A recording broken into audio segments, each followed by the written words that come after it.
In this video, I'm going to look at some SVG code, some scalable vector graphics code. I'm going to put it in the context of an HTML page that sort of makes a petal and then uses that petal then to generate a flower like what you see here and make it sort of adaptable enough that I can sort of change the number of petals.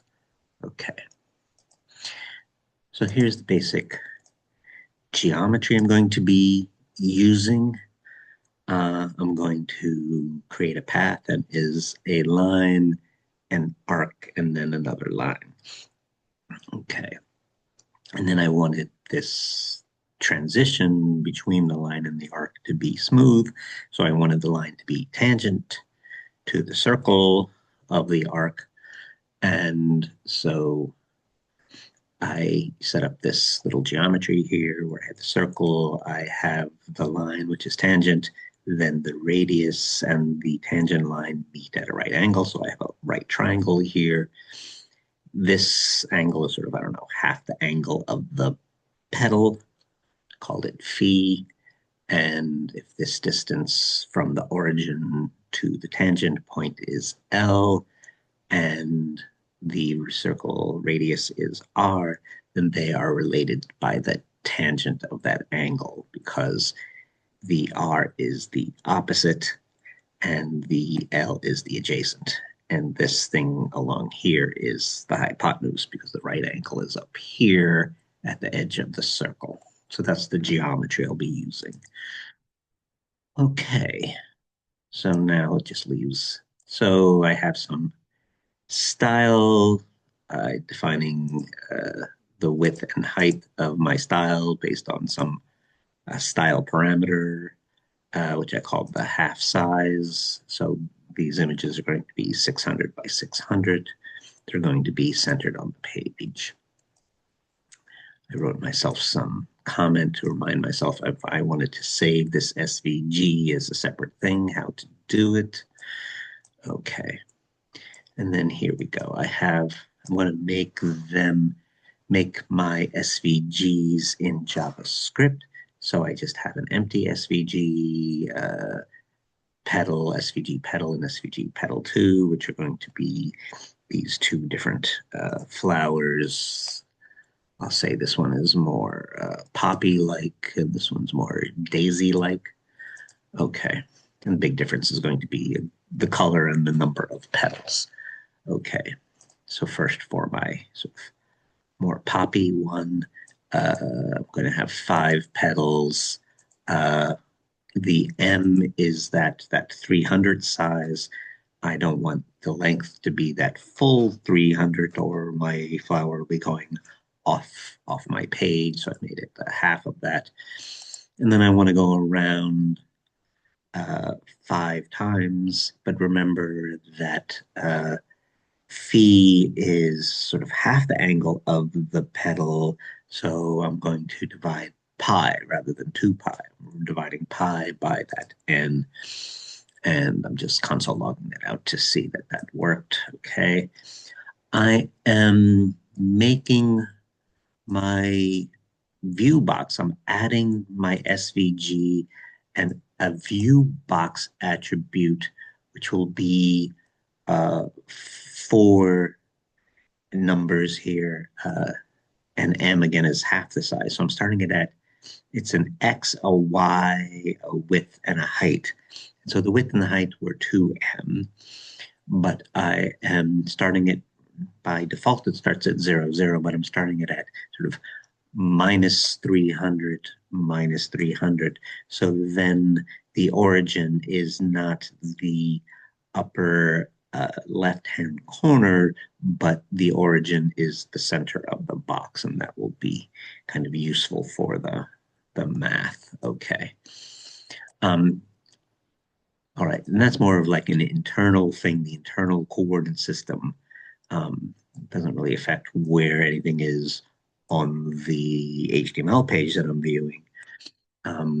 More just, again, an internal coordinate system thing. Okay, so I am in a loop because I am making, in this case, 5 petals, so a standard old a for loop over 5 things. I am starting I'm making the D property of a path. And so M is where I start. And so I'm starting at the origin. All my petals start at the origin. I am drawing a line. So this capital L here in the literal L is telling me that the next component of my path is a line. And then here my variable L, I'm going to the point L cosine phi and L sine phi, which is sort of this point. Actually, it's probably because of the way the geometry works.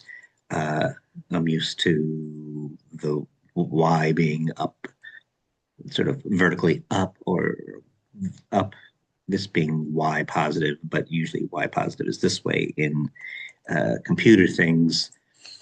So I'm probably drawing the lower point rather than the higher point, but anyway, there we go. So that is the point of my line, and then I am drawing next an arc. Uh, the radius of that arc, and arcs in general are ellipses, but so there's an X and a Y uh, radius, but I'm making them the same, so it's circular.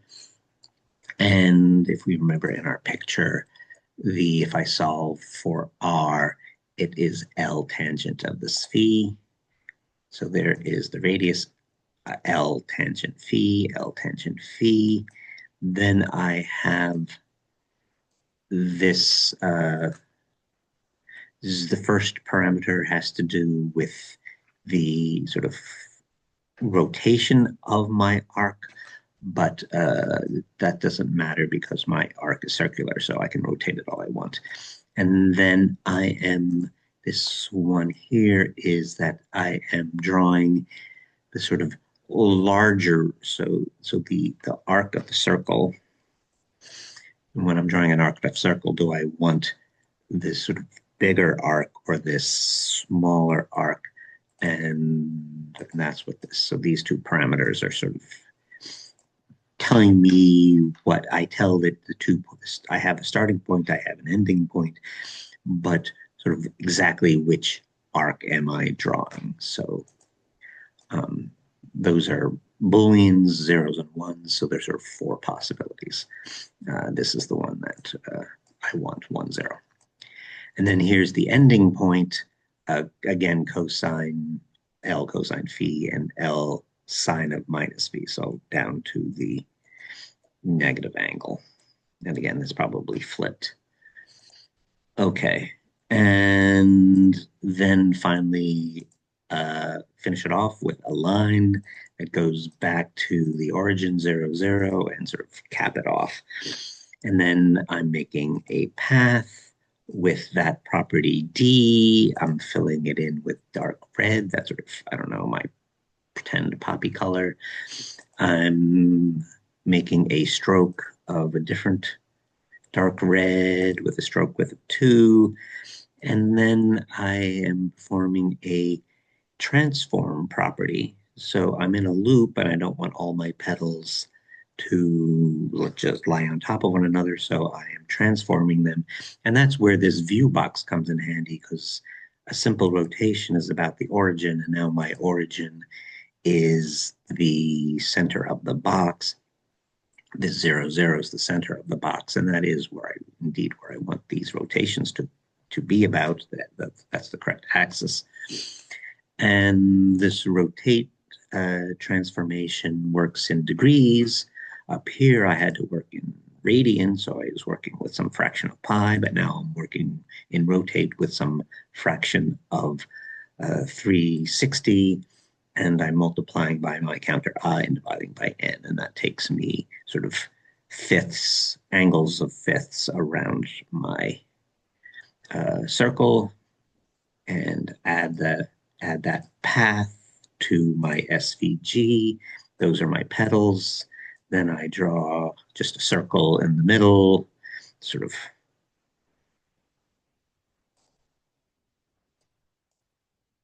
create that center part of the circle. Okay.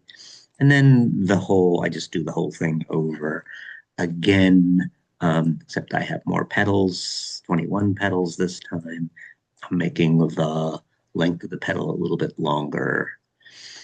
And most of this is the same. I changed the color. My petal colors are now white, and with a black stroke, I and then my center is filled with orange, I thought, and or no, filled with goldenrod. The orange was up here. This circle was filled with orange, and the circle below is filled with goldenrod, and that gave me my. Here was my dark red and my orange. Here was my white and goldenrod for my sort of daisy shape.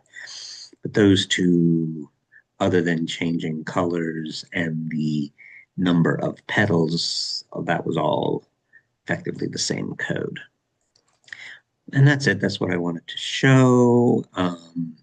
Interesting features, the view box to get my to make my rotation simple, to put my origin in the center of my box. I have again doing the geometry I sort of worked out, a line, an arc, and a line. And then always the tricky part with arcs is to figure out, well, what part of the arc do you want? Right, that's it for this one. Thanks for your attention.